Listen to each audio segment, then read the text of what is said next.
Bonsoir. La rumeur circulait depuis quelques jours déjà. Bien aujourd'hui, elle est confirmée. C'est une famille un peu encombrante qui vient de débarquer à Montréal. Une dizaine de membres de la famille du président déchu de la Tunisie, Ben Ali, sont au Canada depuis jeudi. On sait qu'ils sont à Montréal, on ne sait pas très bien où, quelque part dans un hôtel de l'ouest de l'île. Et puis, on a eu droit à une autre surprise, Solveig.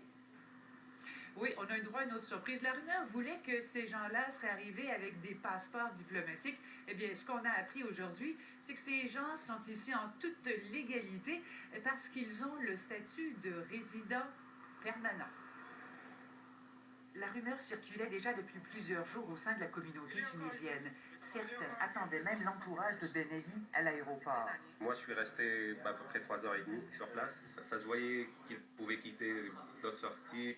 De sources gouvernementales, Radio-Canada a appris que de 5 à 10 membres de la famille élargie du président déchu, dont un de ses beaux-frères, sont effectivement arrivés à Montréal jeudi par jet privé. Une arrivée qui s'est faite en toute légalité, selon le ministre fédéral de l'Immigration.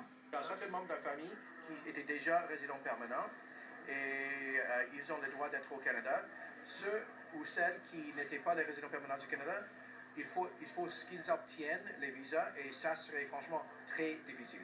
Les Tunisiens d'ici comptent bien mener la bataille pour bloquer la venue au pays de la famille de Ben Ali et de son entourage. Nous sommes en étroite collaboration avec des avocats pour démarrer une procédure le plus vite possible pour geler tous les avoirs des personnes autour de Ben Ali. Il faut comprendre qu'on évalue à 40% de l'économie tunisienne qui appartient à la proche famille de Ben Ali. Le ministre Kenny soutient qu'il maintiendra la ligne dure pour tous ceux qui n'ont pas le statut de résident permanent au Canada. Nous surveillons la situation de près. Nous ne voulons pas évidemment permettre les gens qui peut-être sont coupables des crimes de guerre, crimes sérieux de venir au Canada. La famille de Ben Ali avait commencé à prévoir l'après-régime.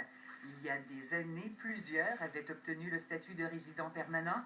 Ils avaient même commencé à acheter des maisons, comme celle-ci à Westmount. Solveig Miller, Radio-Canada, Montréal. À venir au téléjournal.